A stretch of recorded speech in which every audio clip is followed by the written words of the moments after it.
რუსულმა დრონებმა ხარკივში სამგზავრო მატარებელს დაარტყეს. უკრაინის პრეზიდენტის ვოლდიმირ ზელენსკის განცხადებით დაღუპულია სულ მცირე 4 ადამიანი. უკვე მოგვიანებით უკრაინის პროკურატურის განცხადებაში ითქვა, რომ შემთხვევის ადგილზე აღმოჩენილია 5 ადამიანის ცხედრის ფრაგმენტი.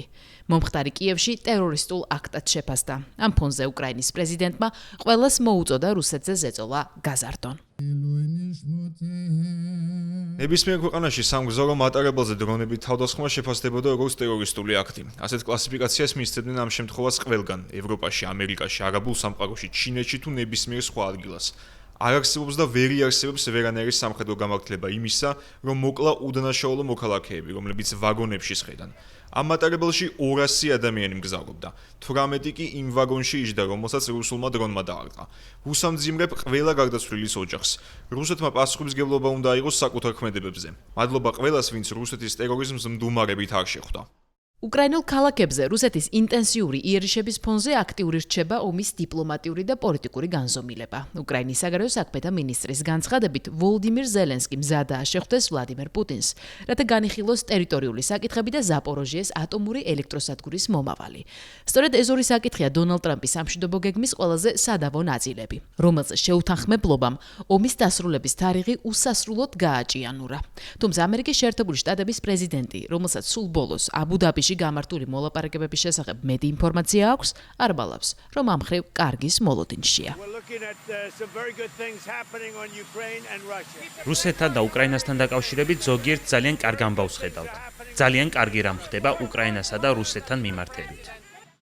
რუსეთში აცხადებენ, რომ მოლაპარაკებები ამერიკულ და უკრაინულ დელეგაციებთან არაბთა გაერთიანებულ საამიროებში უკვე მომდევნო კვირას გაგრძელდება. ამერიკის შუამავლობით და თანდასწრებით მეორე შეხვედრა აბუ-დაბიში უკვე 1 თებერვალსაა ჩანიშნული. თუმცა რუსეთის მიერ გაკეთებული განცხადებები კრემლის მოთხოვნებში არანაირ ცვლილებებს არ ასახავს. მაგალითად, რუსეთის პრეზიდენტის მრჩევლის კირილ დიმიტრიევის ეს განცხადება X-ზე.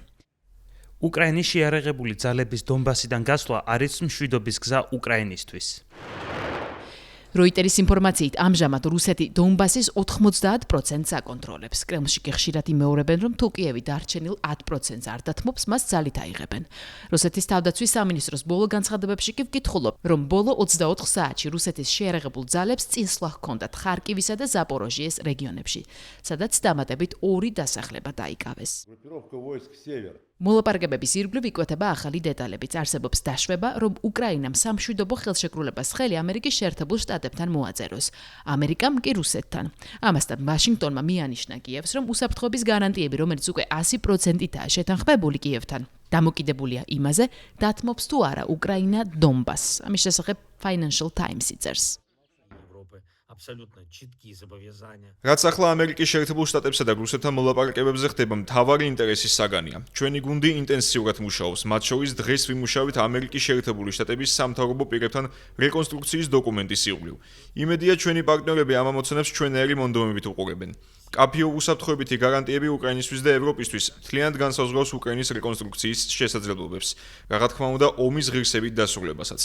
ჩვენ კარგ სიგნალებს ვიღებთ ევროპისგან, რომ მზად არიან გაზარდონ წნეხი აგრესორზე. მნიშვნელოვანია, რომ ეს ზეწოლა შეეხოთ რუსეთის ჩრდილოვან ფლოტს და რუსული ნავთობის საექსპორტო ინფრასტრუქტურას სრულად. ეს ჩვენ ძალიან დაგვეხმარებათ, თუ რუსულ შემოსავლებს უფრო ღრმად ჩავჭრით.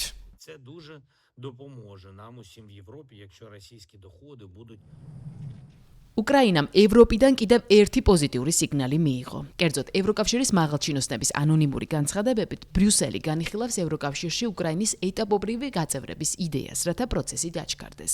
თავად ვოლდიმირ ზელენსკიმ ბლოკის წევრობის თარიღად 2027 წელი დაასახელა.